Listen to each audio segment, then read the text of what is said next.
Hi friends, welcome to Foster Care Friday. This is going to be a different video than what I'm used to making.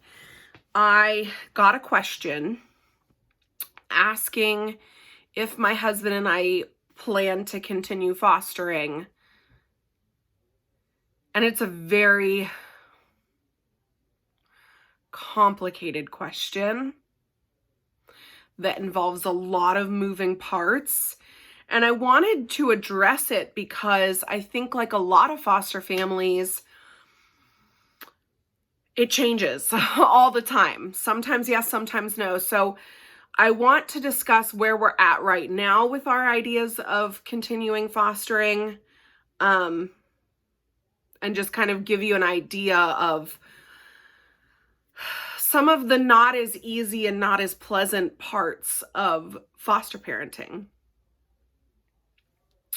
Because I promise to be truthful and honest with you guys, and I've portrayed a lot of the good. But there is some bad, and I think right now, given what's going on in our cases, it's a really good time for me to address this question so that people can kind of understand the thought processes that go on while these things are happening real time. So if you're interested in any of that, stick around. But first, if you're new here, my name is Anna Leonora. Together with my husband, Jason, we are foster parents in real life.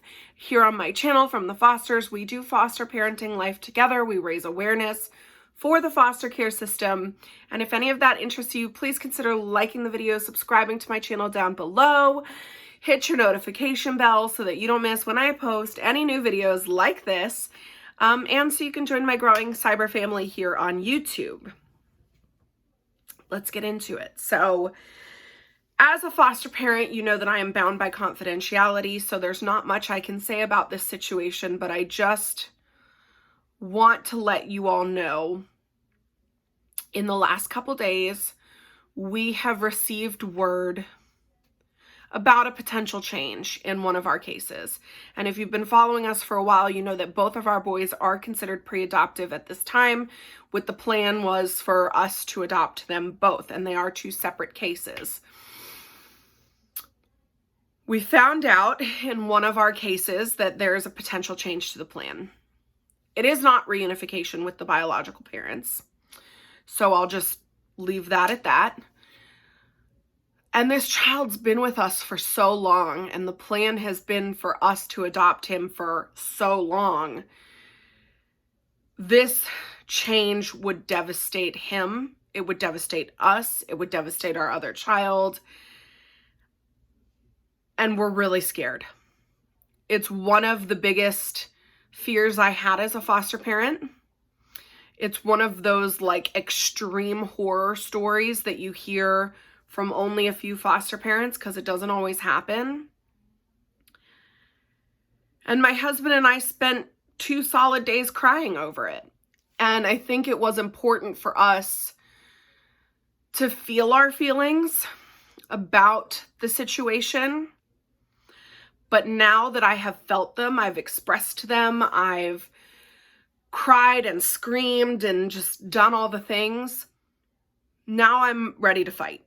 And I think what's important to note here is that foster parents' job in the system is to care for the child and to fight for the child and to fight for whatever is in the child's best interest. And we have always done that with all 7 kids that we've had.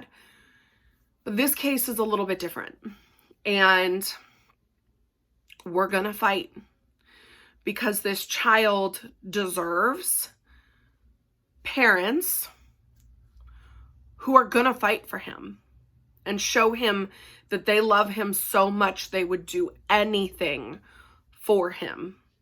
So no matter what the outcome, he will know that we did everything we could.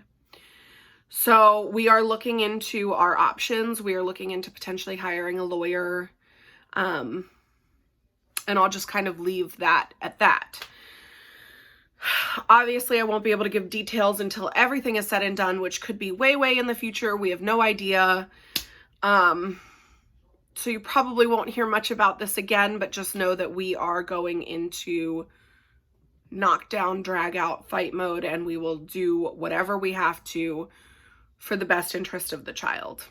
I think it's important to note that everyone on his care team agrees with us about what is in his best interest. The only thing standing in our way is that we don't have any laws to protect us. North Carolina had a bill last fall that passed our state house and our state senate that would have provided a protection against this particular scenario. And I was so excited when it passed both the state house and state senate, because it would have meant so much for protecting these children from more trauma. And then the governor vetoed it. He vetoed it for other reasons, not this particular clause that affects the situation I'm going through right now, but he vetoed it regardless. And therefore, the laws do not support at this time in our state what we and what the entire care team feel is in his best interest. So it's really going to come down to the judge and what she thinks. And I don't think that that's fair. I think North Carolina is very far behind in their foster care reform and their protections of the children and what's in the children's best interest and protecting children from further trauma. So just know we're going to fight. We're going to do whatever we have to, and whatever way this situation goes, when it's all said and done, we will discuss it. Sorry, I have an itch on my foot. When all this is said and done and we are able to discuss it, we will, because this is a situation that foster parents do face, and I feel like it's something that should be discussed and talked about. But yeah, if you don't hear much about our placements for a while, that's why. We have to keep confidentiality, and we will. I'm not even going to tell you which of our 2 placements this is in regards to. If you follow us, you know we have one that we call Casper, one we call Salem on our social media accounts. Of course, those are not their real names. But I'm not even going to say which one it's in regards to. I want to keep confidentiality. But yeah, just know that we're going to be fighting for the next couple weeks, couple months, whatever it takes. So if I miss a few foster care Fridays here and there, I apologize for that. But let me get into how that plays into if we're going to foster anymore. If you had asked me a month ago, the answer was absolutely not. We have these 2 boys. The plan was for us to adopt them. One of them has a lot of special needs. And when I say a lot of special needs, I mean a lot of special needs. They're not as much medical as they are mental health, but it's a lot of special needs. And that takes a lot out of us. You know, we have a lot of therapies, a lot of appointments, a lot of different specialists that we have to see. And when this child starts school, he will have to have IEPs or special education, or it's a lot. So as much as we've always wanted a girl, and as much as I've always wanted more than 2 children, with these particular 2, we just knew that we could not keep spreading ourselves thinner. And we wanted to be able to give the kids that we have already committed to the absolute best that we can. So we had decided that we were not going to foster anymore if and when these 2 adoptions went through. The other reason for that is that one of our kiddos' biological parents are young, very young, and there is a chance that they will have more children in the future. Now, their future children will not necessarily automatically be removed from them. They will be given, a chance to parent future children. But if future children are removed from our kiddo's biological parent, whether they're full siblings or half siblings, we would be considered kinship because we have a sibling to the child. So we wanted to make sure there was room in our heart and in our house for potentially taking in any future siblings of one of our kids. Of course, that is not a done deal. So we sort of resolved ourselves that we've got room for this future siblings if needed, but we're also okay if we don't ever have any more children. If it's just these two, then we could be okay with that. And that's where we were.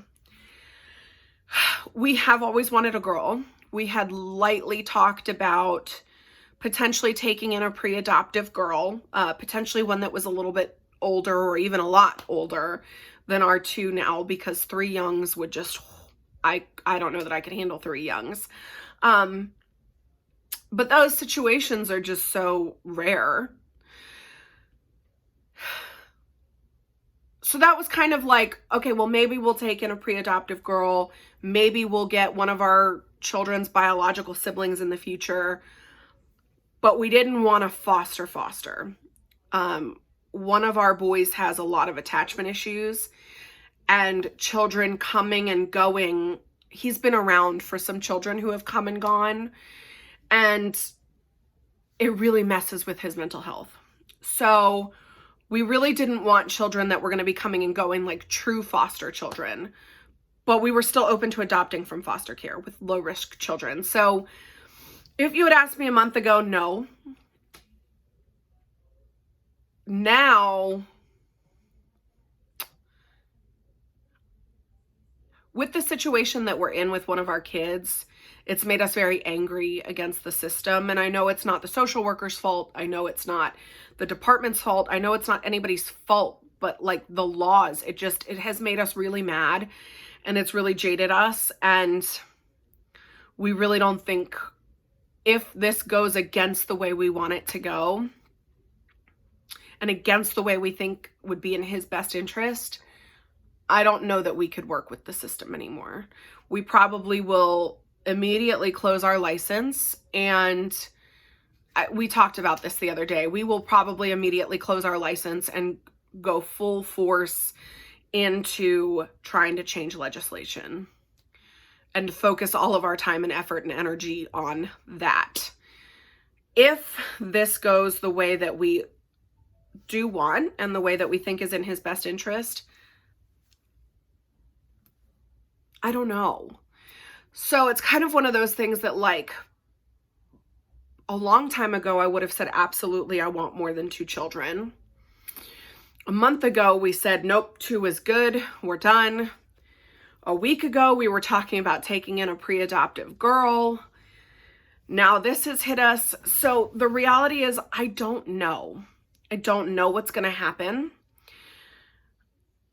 I know that in my heart, I want to give more children a home and love and stability. And I know that our home could fit more children if they're the right fit with the children that we have and the needs that the children we have. But I don't know. Are we going to take in more children? I don't know. Are we even going to get to adopt both the kids that we have right now? I don't know. And I've always said that adoption from foster care is not final till it's final, till the adoption paperwork is signed. I've always said that. But we really didn't see this coming. So we are going to fight. We're hopeful that we will still get to proceed with adopting the 2 that we have. Our hearts are still open to the potential of a pre-adoptive older girl, as long as she's low risk for having to leave us, because we don't want to do that to our children, have someone come in that they get attached to and then have to be taken away. But we're also trying to leave space open in our hearts and in our home for potential siblings for one of our kids, because again, his parents are very young and they very well could have more that end up needing placement. So I don't know. And that's the best answer I can give you. And this has been the way it's been the whole time we've been fostering, is we'll go one day, we're not taking any more kids, to the next we get a phone call and it's like, yep, bring them on over. So I don't know what's going to happen, but you know that I will be documenting it to the best of my ability. I will keep you guys updated to the best of my ability, of course, without breaking confidentiality. In the meantime, please don't speculate in the comments what's going on with the one case. Because again, I'm probably just going to delete a lot of those comments. I don't want to turn comments off because I do still want you guys to be able to ask questions and all of that. But if there's speculation type comments, I will probably delete them just because, again, I don't want to break confidentiality and I don't want speculations to run wild. Just know that it's a situation that the laws protect that happening. So that's what the law states could and should happen. Whether the judge will agree with that or not, we don't know. But we plan to fight because that's what this child deserves. But just know if I delete a comment that's speculatory in nature, it's just because I'm trying to protect confidentiality. I'm trying to protect the children. But as always, feel free to leave questions, or any other comments that you have about anything else that I've mentioned. I think when it comes to foster parenting, a lot of foster parents don't know when they're done. You know, I've seen a lot of other families that I follow on here who have said they're done and then turn around and end up with more kids. So I don't know. Our hearts are open to more, but we just have to kind of take it a day at a time and see what's going to happen with the children we've already committed to at this point. And we'll see. Otherwise, that is pretty common for foster care, is it could change from day to day, month to month, week to week. We don't know. Maybe not. I don't know. But anyway, I have, like I said, I've felt my emotions. I've pushed through them. Now I'm just in fight mode and I feel a lot better about it. And I'm going to do whatever I have to so that at least if it doesn't go our way, he knows that we fought as hard as we could because that's what he deserves. But otherwise, I hope you all have a wonderful 4th of July weekend. Be safe. No drinking and driving. All that good stuff. And hopefully we will see you all next week. Next Friday, actually. Maybe I'll do a special video next week. Next Friday is my 30th birthday. I will be celebrating the death of my youth and wearing black all day. Anyway, I will see you all later. If you don't see a video from me next week, it's just because we got busy with birthday shenanigans and whatever else is going on. But I will try to post one. So as always, if you have comments, leave them down below. If you got any value from this video, hit the like button, make sure you're subscribed to the channel and your notifications are set to all. Otherwise, go out, shine your light into the world. I love you all, and we will see you all soon. Bye.